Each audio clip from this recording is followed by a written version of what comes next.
Hello students, today in this video we will discuss about three small topics. These are health insurance, group insurance and theft insurance. So that this chapter is over. So let's start health insurance.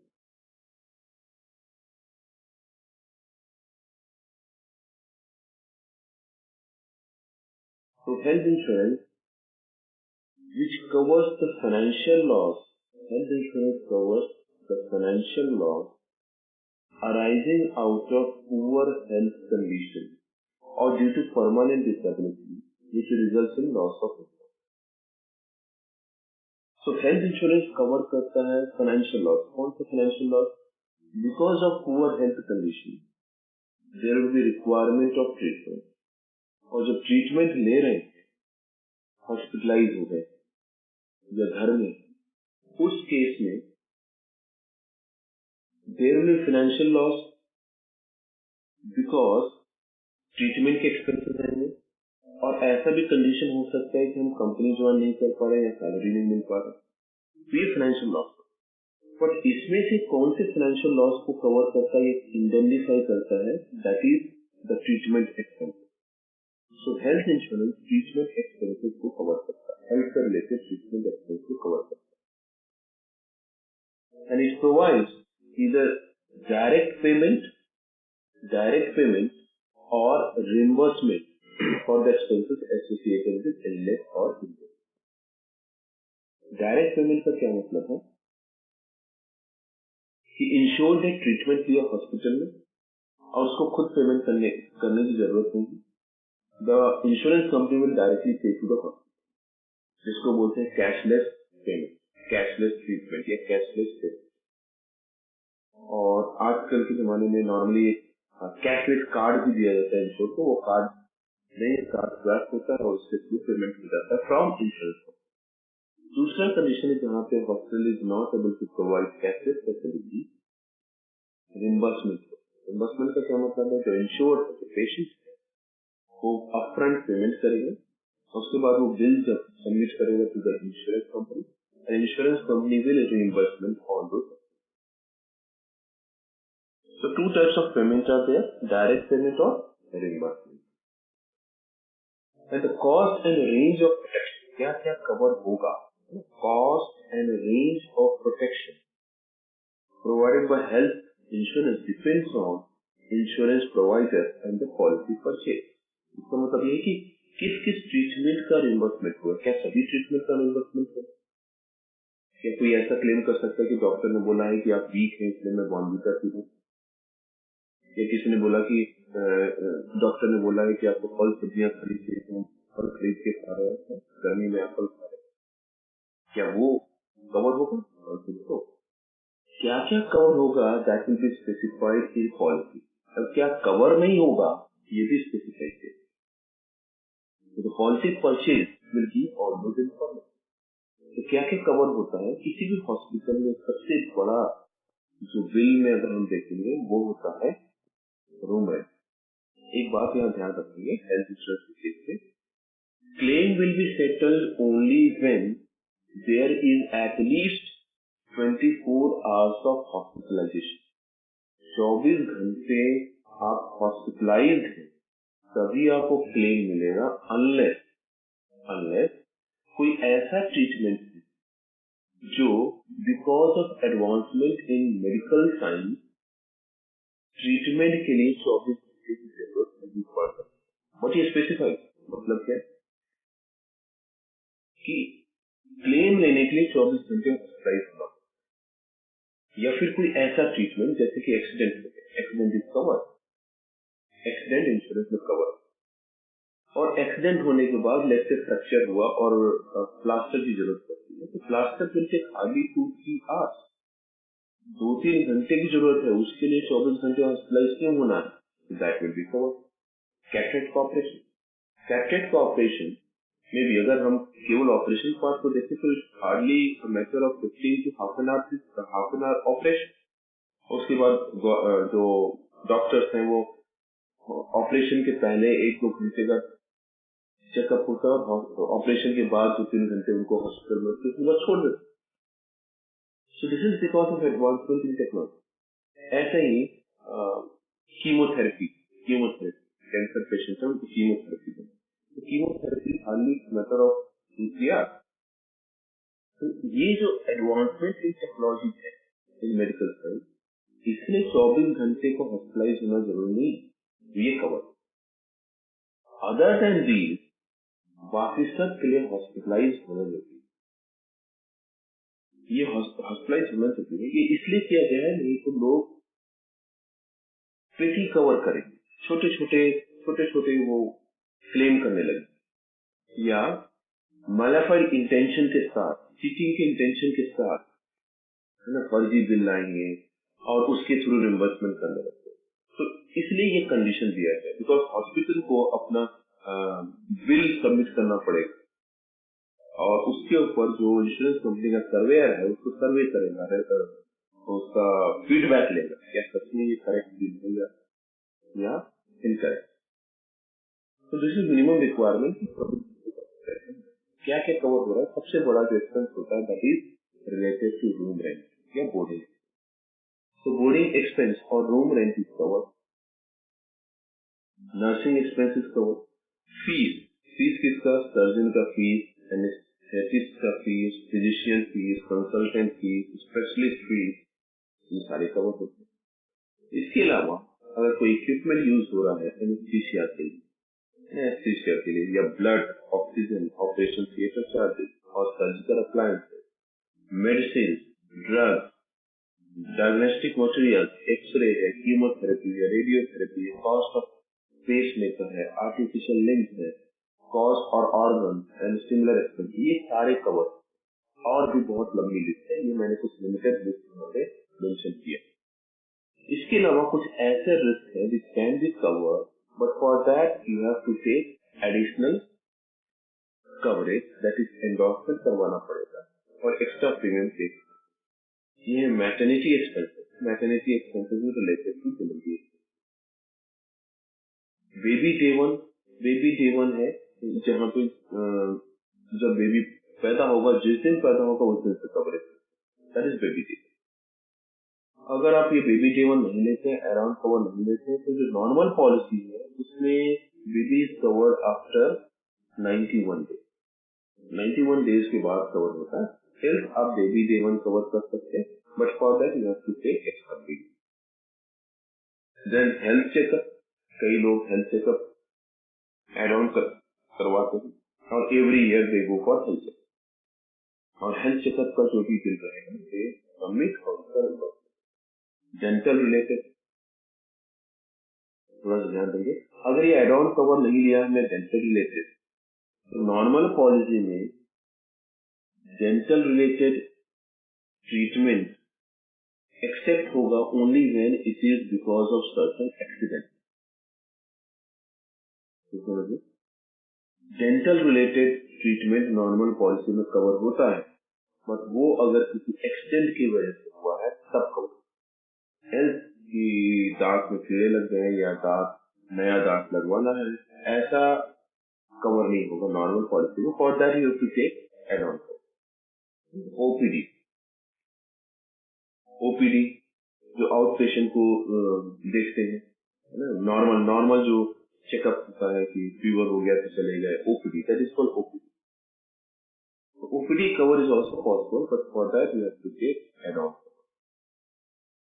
क्या क्या cover नहीं होता है? That is health insurance exclusive. क्या क्या cover नहीं होता, ये कुछ चीजें हैं जो कवर नहीं होता है। All pre existing disease, all pre existing disease का मतलब समझते हैं जिस दिन मैंने पॉलिसी ली या जिस दिन किसी पर्सन ने पॉलिसी ली उसके पहले के जो भी डिजीज होंगे that will not be covered. Suppose एक पर्सन ने पॉलिसी ली और उसने पहले से पॉलिसी लेते समय मेंशन किया कि उसका डायबिटीज है, तो that diabetes will not be covered because it is pre existing disease, पहले से ही हुआ। बट यही चीज अगर पॉलिसी जो है 2 साल 3 साल तक कंटिन्यू होते हैं और सेकेंड ईयर में उसी पर्सन को डायबिटीज हो जाता है, पहले नहीं, जब उसने पॉलिसी लिया तब डायबिटीज नहीं, पर 1 साल बाद अगर उसे डायबिटीज का पता चलता है कि है, then that will be covered. Getting it? So all pre-existing disease is not covered. Then under first year policy, under first year policy, पहली बार जब हम पॉलिसी ले रहे हैं तो उसका first year any claim during first 30 days, पहली बार policy ले रहे हैं तो उस पॉलिसी में पहले 30 दिन कोई भी कवरेज नहीं मिलेगा एक्सेप्ट एक्सटेंड। ये क्या हुई बात? ये बात ऐसा है कि फर्स्ट टाइम पॉलिसी लिया तो फर्स्ट 30 डेज में केवल एक्सीडेंट से रिलेटेड ट्रीटमेंट ही कवर होता है। यही एक ऐसा है जो अनसर्ट है। इसके अलावा अगर कोई बोल दे कि मैंने आज पॉलिसी ली और मुझे 30 दिन के अंदर कैटरेक्ट हो गया, that is not possible, because cataract होने के लिए 5-6 साल लगते, 5-6 साल में कैटरेक्ट आता है, ऐसा 30 दिन के अंदर कैटरेक्ट नहीं आता। या कोई बोलता है कि मुझे तो डायबिटीज नहीं था और 30 दिन के अंदर मुझे डायबिटीज हो गया, दैट इज नॉट पॉसिबल। या कोई भी ब्लड प्रेशर से रिलेटेड या किडनी से कोई भी डिजीज जो है 30 दिन के अंदर अचानक से एक्सेप्ट एक्सीडेंट। तो इसलिए फर्स्ट ईयर पॉलिसी अगर है तो वो फर्स्ट 30 डेज में कोई भी डिजीज कवर। यही चीज अगर हम कंटिन्यू करते रहे पॉलिसी, नेक्स्ट ईयर में इसको रिन्यू करेंगे तब ये कंडीशन ही है, उसके नेक्स्ट ईयर रिन्यू, अगर रिन्यू करते जा रहे हैं तो सब चीज कवर हो। लेकिन अगर हम फर्स्ट टाइम पॉलिसी ले रहे हैं तो 30 डेज, फर्स्ट 30 डेज में coverage.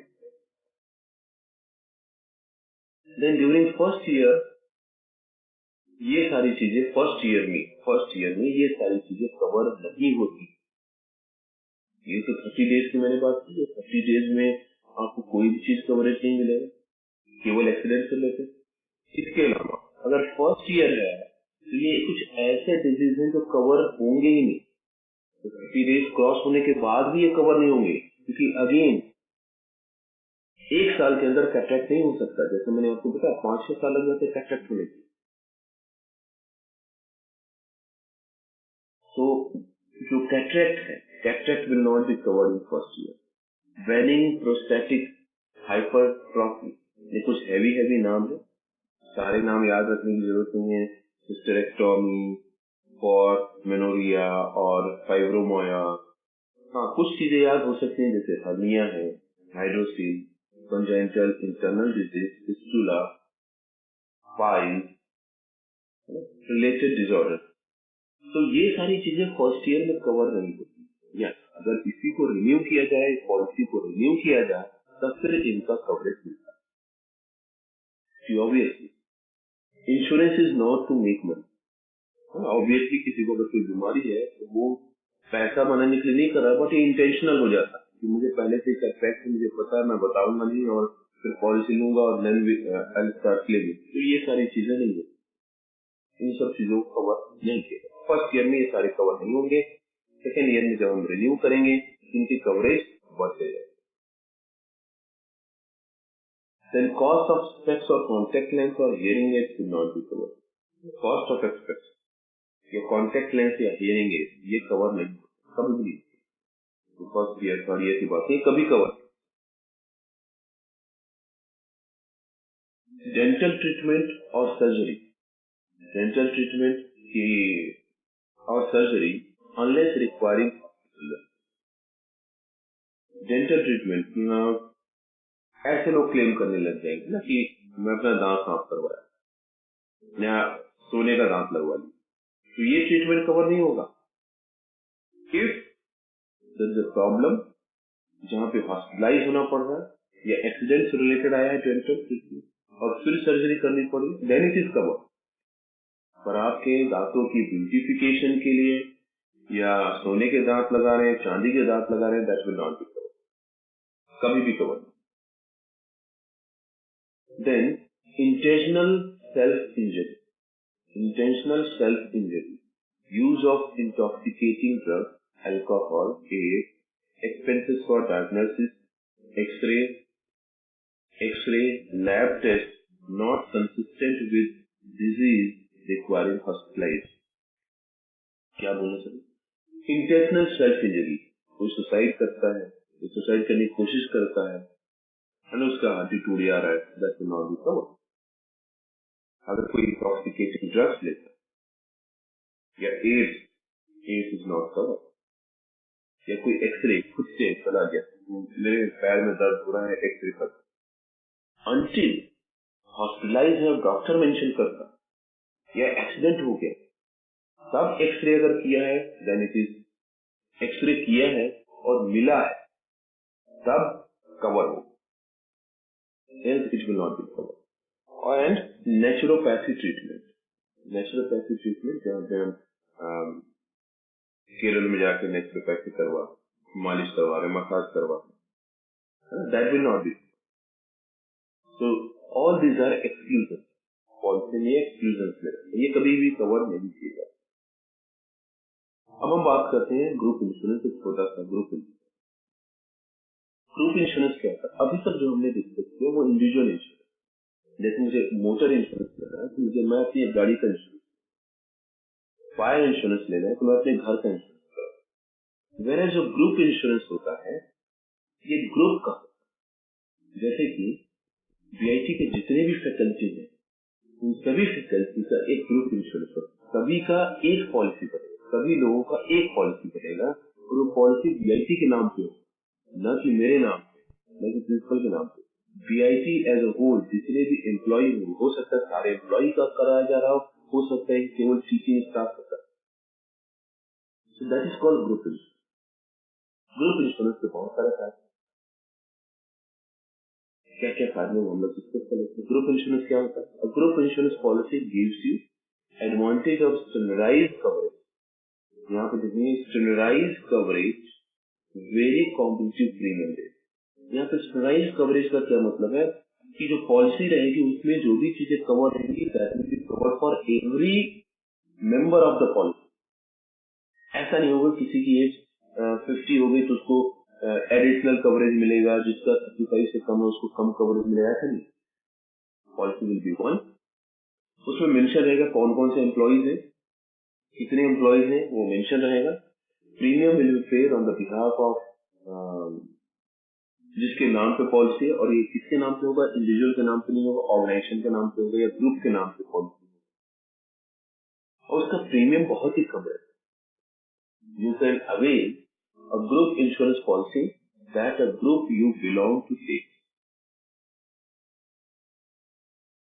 There must be a group of people to be insured. एक ग्रुप रहना चाहिए, पीपल का ग्रुप रहना चाहिए, और उनमें एक चीज कॉमन होनी चाहिए। और वो कॉमन क्या होनी चाहिए?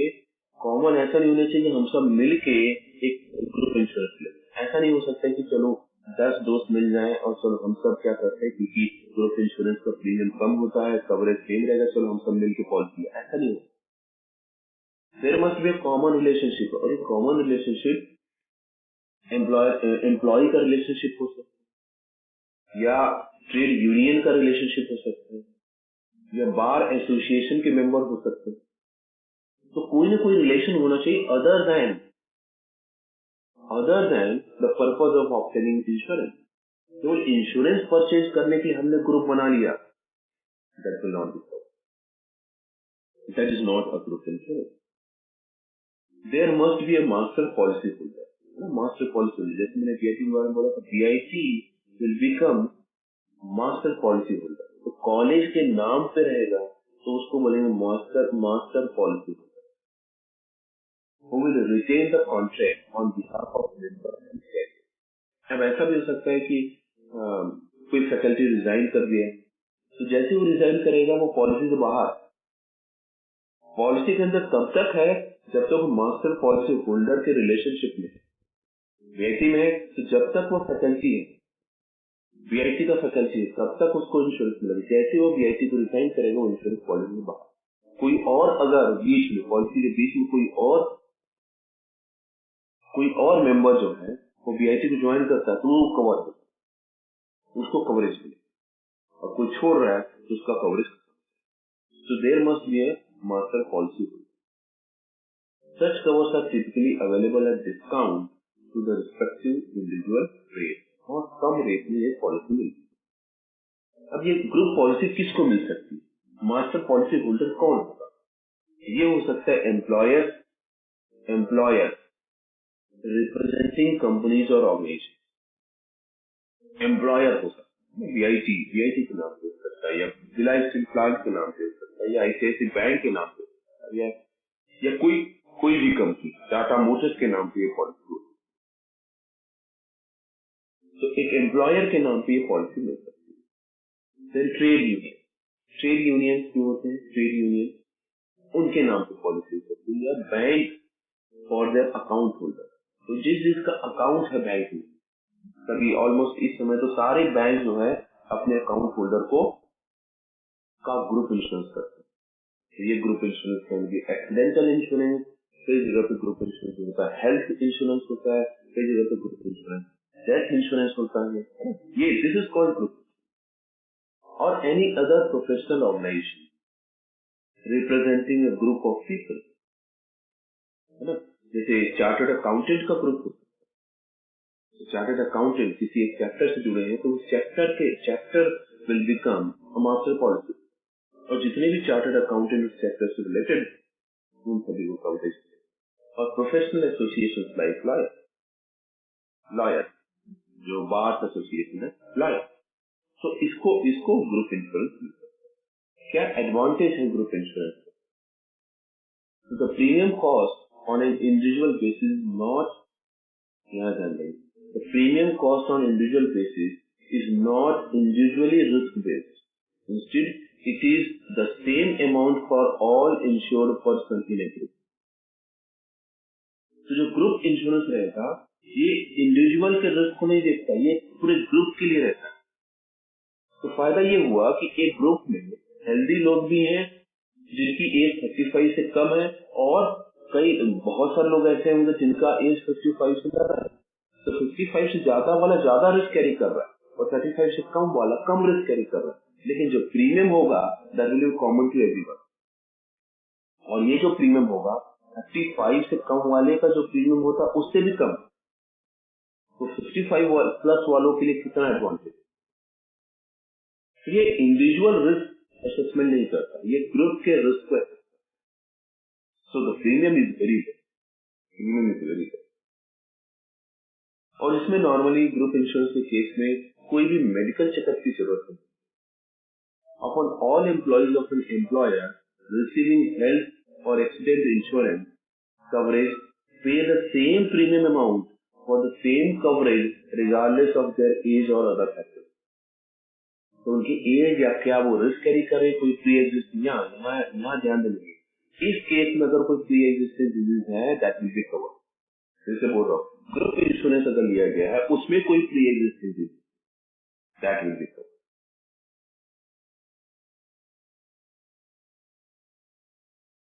इन कॉन्ट्रास्ट अंडर प्राइवेट, अगर हम एक इंडिविजुअल पॉलिसी लेते हैं, खुद का हेल्थ पॉलिसी लेते हैं या खुद का एक्सीडेंट पॉलिसी लेते हैं, so the coverage different insured persons will pay different premium।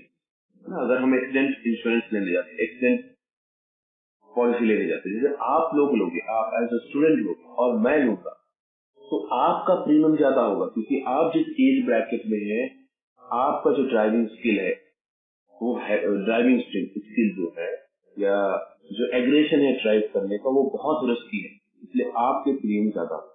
और मेरे एज में या मेरे प्रोफेशन में एक्सीडेंट इंश्योरेंस का प्रीमियम कम। और यही चीज अगर ग्रुप इंश्योरेंस लिया जाए तो आपका प्रीमियम और मेरा premium same, irrespective of the risk carrying and the age. यहाँ जैसे मेंशन किया लोकेशन पे डिपेंड नहीं करता, प्री एग्जिस्टिंग कंडीशंस पे डिपेंड नहीं करता, सभी के लिए same coverage, same premium. Group policies are also attractive to consumers because the average price per policy is often lower। तो जो प्राइस आएगा वो जो यंगेस्ट ग्रुप मेंबर होगा उसका इंडिविजुअल प्रीमियम से भी कम प्रीमियम बनता है एवरेज भी, इसलिए डिसएडवांटेज फॉर अस। बात है लास्ट टॉपिक है, छोटा सा टॉपिक है, burglary insurance is nothing but theft insurance. देखिए मोटा चोरी करके भाग रहा है, टीवी 20-25 लेके भाग रहा है, तो this is related to theft insurance. Cover होता है, क्या नहीं कवर होता है, ये चीज हम लोग डिस्कस करें। So burglary insurance is also called theft insurance.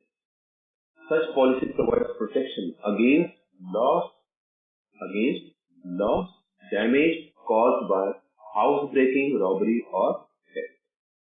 It is also known as robbery insurance, theft insurance, larceny insurance, etc. A comprehensive policy may be taken or each risk may be separately insured. मतलब क्या है? Comprehensive policy दिया तो उसमें घर के almost सभी चीज कवर हो जाएंगे, बट वो स्पेसिफाई करना पड़ेगा, वो पॉलिसी मेंशन करना पड़ता है कि क्या क्या हमारे घर में वो चीज कवर हो जाएंगे, या फिर इंडिविजुअल रिस्क को हम कवर कर सकते हैं। ये मेरा लॉकर है, या ये मेरा फ्रिज है, इसी का केवल इंश्योरेंस चाहिए, ऐसा भी लिया है। Full details of the articles insured are given in the policy. तो जब हम बर्गलरी इंश्योरेंस या थेफ्ट इंश्योरेंस लेने जाएंगे तो जो इंश्योरेंस कंपनी है वो आपके घर का असेसमेंट करेगी और वो सारी चीज मेंशन करेगी जो चीज आप कवर करवाना चाहते हैं। और जब मेंशन करेगी तो उसमें डेट ऑफ परचेज, आज क्या कंडीशन है, कितने वैल्यू में परचेज किया गया था, वो सारा चीज वो मेंशन करता है। इंश्योर्ड आइटम्स इंक्लूड क्या क्या कवर हो सकता है, gold ornament, other assets including household items such as TV, fridge, air conditioner, etc. ये सारे चीज कवर करें। Sir, the burglary policy for business premises की अगर हम बात करते हैं तो would cover against loss or damage by house breaking। अगर हम बिजनेस की बात करें तो हाउस ब्रेकिंग कवर होगा, बर्गलरी स्टॉक इन ट्रेड मतलब रॉ मटेरियल, सेमी फिनिश की वो सारा चीज कवर होगा, या ट्रांजिट में है। कैश इन सेफ, अगर कोई कैश रखा गया है, याद रखिए यहाँ पे कैश कवर हो रहा है बिजनेस प्रेमिस, पर यही कैश अगर घर में रखा होगा कवर नहीं। क्यों कवर नहीं होगा? क्योंकि आपने बोला मैंने 1 लाख कैश रखा था, अलमारी में रखा था, चोरी हो गई, उसमें बहुत सारे मालाफाइड इंटेंशन डेवलप हो सकते। या आपने अलमारी में रखा था, अलमीरा को लॉक नहीं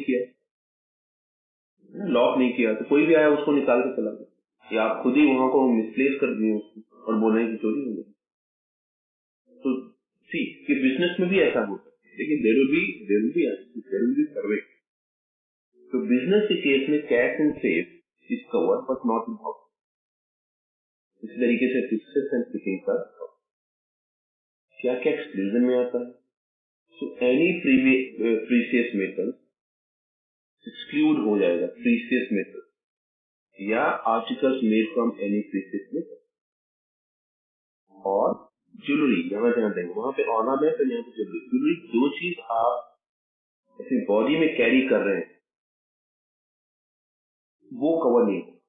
क्यों कवर नहीं होगा? क्योंकि आपने ज्वेलरी पहन के आप बाहर गए, कोई चोरी हो गई, that is also theft, but that will not cover because जब आप अपनी बॉडी में ज्वेलरी को लेकर चल रहे हैं तो that is carrying more risk.